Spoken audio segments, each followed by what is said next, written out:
Hello, good morning everyone. Manang Leads here for another video. Kumusta? Welcome to my channel, my annulment channel.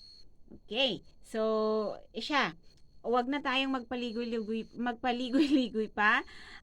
Thank you so much sa mga sumusuporta sa akin and sa mga ngayon lang bumisita sa channel ko. Please consider subscribing and watch all my videos. Kape muna tayo. Ayan. So, for today's video, gusto ko lang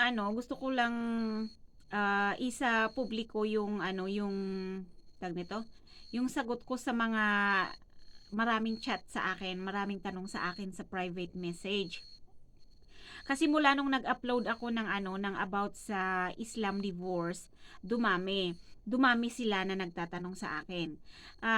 Doon ko nalaman na hindi pala tag nito. Parang ang conclusion ko doon ay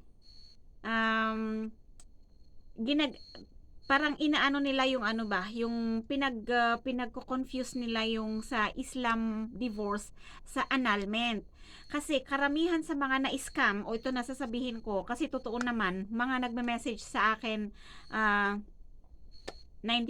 na scam. Kasi ang offer sa kanila is 4 to 6 months. Pero ang sabi daw nila, annulment.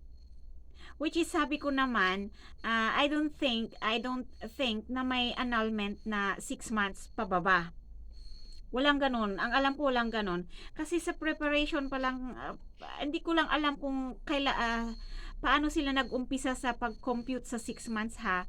Pero sa annulment kasi, sa nangyari kasi sa akin, kinount ko yung 14 months. Kasi nga 'di ba 14 months na lumabas yung decision ng annulment ko. Kinount ko yon hindi noong nagbayad ako, kundi noong na-file yung petition, nung na-file yung annulment mismo. So, ang nangyari doon, nagbayad ako kay attorney ng month of October. Pero December na file. Kasi syempre, preparation period yung ilang months na yon. December nagpunta kasi 'di ba si X ang nag-file. Nagbayad ako kay attorney ng October. December lang pumunta si X dun sa court. Yun, dun ako nag-start na nagbilang. Ngayon, dito sa mga kapatid natin na nag-message sa akin na bakit ganon, sabi sa amin 4 to 6 months tapos na daw ang annulment, hanggang ngayon wala pa. Ganon ang sabi ng iba. Yung iba naman, ang sabi sa akin 3 to 4 months tapos na daw, posted na daw sa PSA, sabi sa akin ng mga iba. So sabi ko, parang Islam divorce naman yung inoffer sa inyo. Hindi naman yata annulment 'yan. Kaya sabi ko, tinanong niyo bang maigi kung ano yung ginawa sa inyo, kung annulment ba talaga o Islam divorce. So sabi ko, guys, be smart naman kayo kung ano yung mga binabayaran nyo. Kaya lang kasi, sad to say na yung mga yun talaga, walang nangyari. Walang nangyari talaga. Hanggang sa dinededman na sila nung lawyer daw nila, which I think yung iba doon hindi talaga lawyer, na baka yung kagaya ko rin lang na kumakausap sa inyo, ganon. Pero at least ako, channel ko, ganon. Ang masaklap kasi doon guys, yung mga nagme-message sa akin, nakita lang nila sa Facebook. Nakita nila sa Facebook post, tapos kinausap nila yung tao, nag-deal sila na, alam mo yung, hindi ko alam kung paano i-describe. Pero guys, base sa mga kwento ng mga nakausap ko, iba yung sa akin. Dahil ito channel ko to talaga. Tapos kapag pin-PM nyo ako talaga yun. Facebook ko din yun. Yun.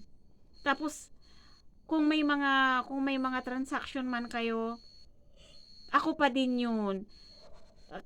Kasi guys, hindi ko alam hindi ko alam talaga yung sasabihin ko kasi sa lahat ng mga sinabi nila sa akin, parang ang conclusion ko talaga dun is ginagamit nilang ino-offer pang annulment yung Islam divorce na nauuwi naman sa iskaman. Yun ang parang nakita ko sa lahat ng mga kwento ng nagkwento sa akin. Guys, mag-ingat po tayo. Mag-ingat po tayo sa mga kausap natin. Kung paiba-ibang pangalan, magtaka na kayo kasi parang nililigaw kayo eh. Kapag kayo nakikipag-transact, dapat iisang tao para madali nyo lang siyang i-trace. Madali lang i-trace kasi. Pero kung paiba-ibang tao, paano na kayo? Paano nyo i-trace? Yun. So, yung mga nag-PPM sa akin, nag-guide ko sila kung at least man lang nakakapagbigay ako ng konting tips siguro para malaman nila kung totoo ba yung kausap nila o hindi.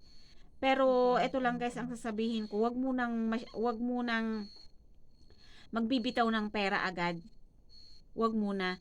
Kasi sa ngayon, lalong-lalo na uso na yung online na online offices, yung mga ganun. Pero proud naman ako guys kasi kahit i-search nyo pa ako sa DTI, meron ako doon. May search, naka-register po tayo. Tapos may municipal business permit pa tayo. So yun guys, ingat-ingat lang. Ingat-ingat lang guys.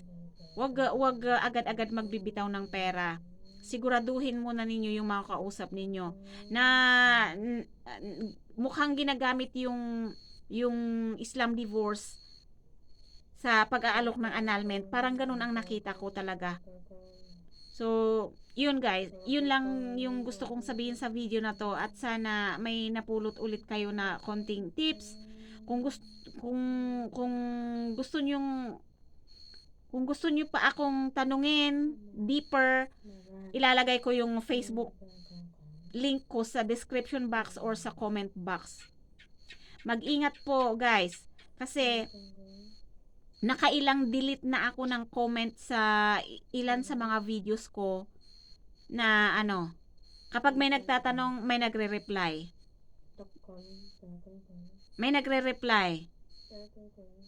Mag-ingat kayo dun ha. Isa lang ang Facebook ko. Ngayon, kung nakipag-transact kayo dyan sa mga nagko-comment dyan sa videos ko, outside na ako dyan, guys.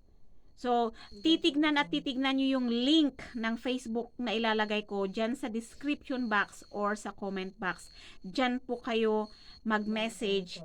Huwag kayong magre-reply dun sa mga nagko-comment na PM me or yung kung may nag-PPM sa inyo na kahit hindi nagko-comment dyan, kung biglang may nag-PM sa inyo, huwag nyong i-entertain yun dahil hindi ako related doon. Wala akong ibang inuutusang makipag-usap sa mga viewers ko.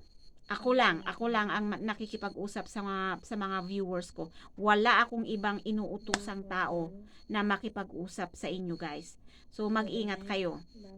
Yun lang guys. So more inquiries, message me in private. Okay? So bye-bye and mag-ingat po tayong lahat. Thank you.